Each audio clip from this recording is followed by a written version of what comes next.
नमस्ते। हिंदी एडोजोन में आप सभी का स्वागत है।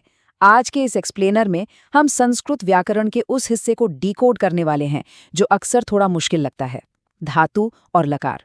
लेकिन यकीन मानिए, इसमें रटने जैसा कुछ नहीं है। हम इसे एक बहुत ही लॉजिकल और मज़ेदार फॉर्मूले से समझने वाले हैं। तो चलिए बिना किसी देरी के शुरू करते हैं। आज हम क्या क्या कवर करने वाले हैं, एक नज़र उस पर डाल लेते हैं। सबसे पहले धातु और लकार का बेसिक मतलब समझेंगे। फिर आएगी 10 लकारों के नाम याद रखने की एक कमाल की मैजिक ट्रिक। उसके बाद हम उन 5 लकारों पर फोकस करेंगे जो एग्जाम्स के लिए सबसे ज़रूरी हैं। फिर प्रत्ययों का एक ब्लूप्रिंट देखेंगे और लास्ट में एक ग्रामर डिटेक्टिव टेस्ट के साथ इस पूरे कॉन्सेप्ट को टेस्ट करेंगे। तो चलिए पहले सेक्शन से शुरुआत करते हैं। परिभाषाएं, धातु और लकार यानी मूल और समय। पूरी संस्कृत व्याकरण का बेस क्या है? यही 2 चीजें, धातु और लकार। आसान शब्दों में कहें तो धातु किसी भी काम या क्रिया का बिल्कुल रूट फॉर्म है। जैसे अगर पढ़ने की बात हो रही है तो उसका रूट है पठ, और जाने की बात है तो गम। और लकार, लकार बस उस काम का टाइम या टेंस बताता है। काम अभी हो रहा है, हो चुका है या फ्यूचर में होगा। धातु को अलग अलग लकारों में फिट करने से हमें सही समय का पता चल जाता है। अब आते हैं हमारे दूसरे सेक्शन पर, 10 लकारों की मैजिक ट्रिक। ये एक फोनेटिक फॉर्मूला है। संस्कृत में टोटल 10 लकार होते हैं। सुनकर शायद थोड़ा डर लगे, राइट? लेकिन इन्हें याद रखने का एक बहुत ही शानदार साउंड बेस्ड या फोनेटिक फॉर्मूला है। देखिए, बस ल और ट के बीच स्वर यानी वोवल्स को बदलते जाना है। सबसे पहले अ लगाया तो बन गया लट, फिर ई लगाया तो लिट। बस इसी पैटर्न में उ, री, ए और ओ लगाते जाइए और आपको लुट, लेट, लेट और लोट मिल जाएंगे। सीक्वेंस याद है ना? अ, ई, उ, री, ए, ओ। और लीजिए 6 लकारों के नाम तो यूं ही याद हो गए। अच्छा, तो बाकी 4 लकार कैसे बनेंगे? बड़ा ही सिंपल है। जहां पहले हम ट साउंड पर खत्म कर रहे थे, वहीं अब न साउंड का यूज करेंगे।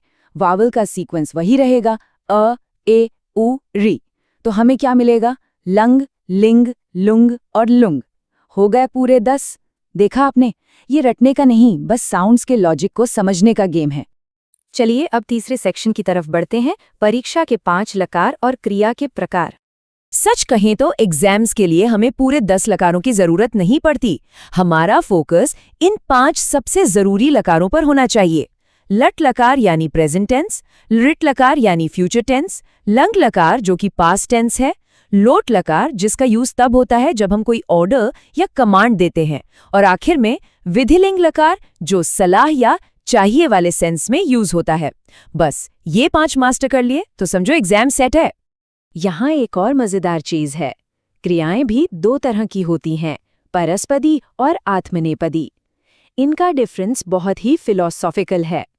परस्मदी का मतलब है कि काम का फल किसी और को मिल रहा है, जबकि आत्मनेपदी में काम का फल सीधे करने वाले को मिलता है।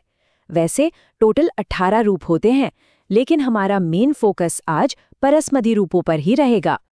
अब हम इस एक्सप्लेनर के सबसे इंपॉर्टेंट हिस्से में आ गए हैं, सेक्शन 4, प्रत्यय का ब्लूप्रिंट यानी एंडिंग्स के कोड को क्रैक करना। इस ग्रिड को ध्यान से देखिए।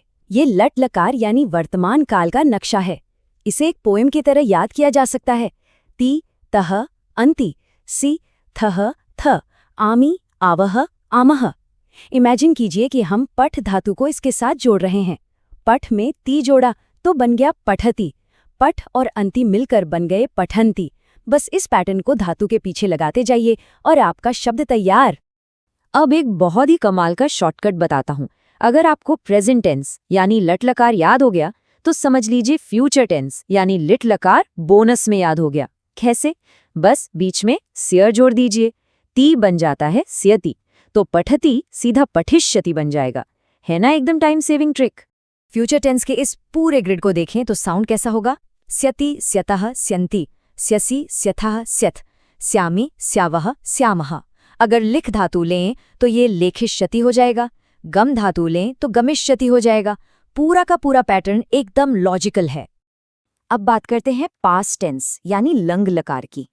इसके लिए तो एक अल्टीमेट चीट कोड है। पास्ट टेंस को पहचानना सबसे आसान होता है क्योंकि धातु से पहले हमेशा अ उपसर्ग लग जाता है। आपको पीछे का प्रत्यय देखने की जरूरत ही नहीं है। अगर शब्द के शुरू में अ दिख जाए, जैसे अपठत या अलिखत, तो आंख बंद करके समझ जाइए कि वो लंग लकार है। और लंग लकार के एंडिंग्स का पैटर्न कुछ ऐसा होता है: अत, अताम, अन, अतम, त, अम, आव, आम। तो पठ के साथ ये अपठत, अपठताम, अपठन ऐसे चलेगा। मतलब दोनों तरफ से अक्षर जुड़ रहे हैं, आगे अ और पीछे ये प्रत्यय। अब आता है लोट लकार, जो आज्ञा या कमांड देने के लिए यूज होता है। ये पास्ट टेंस से काफी मिलता जुलता है, बस इसमें आगे अ नहीं लगता। इसके एंडिंग्स हैं तु, ताम, अंतु, अतम, त, आनी, आव, आम। मान लीजिए आपको किसी को पढ़ने का ऑर्डर देना है, तो पठ के साथ तू जोड़कर कहेंगे पठतु, मतलब पढ़ो। हमारा पांचवां और आखिरी जरूरी लकार है विधिलिंग लकार। ये चाहिए के अर्थ में यूज होता है। इसके प्रत्यय हैं इत, इत, ए। यहाँ एक छोटा सा ट्विस्ट है। ये जो ई का साउंड है ना, वो मूल धातु पर जाकर ए की मात्रा में बदल जाता है, तो पठ बन जाता है पठेत, जिसका मतलब हुआ पढ़ना चाहिए। खैर, नियम तो हमने बहुत सीख लिए, अब टाइम है इन्हें अप्लाई करने का। तो चलते हैं अपने लास्ट सेक्शन की तरफ, ग्रामर डिटेक्टिव टेस्ट। चलिए एक जासूस की तरह पटसी शब्द को डिकोड करते हैं। पहला स्टेप, रूट क्या है, साफ दिख रहा है, पट। दूसरा स्टेप, एंडिंग या प्रत्यय क्या है, सी। तीसरा स्टेप, अब याद कीजिए ती तह अंति सी।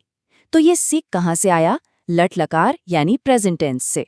और चौथा स्टेप, ये टेबल में आता कहाँ है, ये आता है मध्यम पुरुष और एक वचन में। देखा कैसे हमने स्टेप बाय स्टेप एक शब्द का पूरा कच्चा चिट्ठा निकाल लिया। चलिए अब इन दो अलग अलग शब्दों को कंपेयर करते हैं। एक तरफ है अपठम।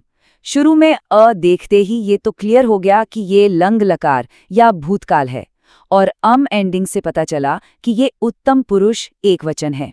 दूसरी तरफ है करिष्यामी। बीच का स्य चीख चीख कर बता रहा है कि ये फ्यूचर टेंस यानी लट लकार है, और मी एंडिंग इसे उत्तम पुरुष एक वचन बनाती है। बस इन छोटे छोटे हिंट्स को पकड़ना है। तो इस एक्सप्लेनर के आखिर में आपके लिए एक छोटी सी चुनौती है। जरा सोचिए, लोट लकार प्रथम पुरुष एक वचन में गम धातु का रूप क्या होगा। तू, ताम, अंतु वाले रूल को याद कीजिए और उसे गम धातु पर अप्लाई करने की कोशिश कीजिए। जब आप इस तरह से लॉजिक लगाकर सॉल्व करते हैं ना, तो संस्कृत व्याकरण रटने वाली चीज नहीं, बल्कि एक मजेदार पजल बन जाती है। इन रूल्स के साथ प्रैक्टिस करते रहिए और अपनी लर्निंग को यूं ही मजेदार बनाते रहिए।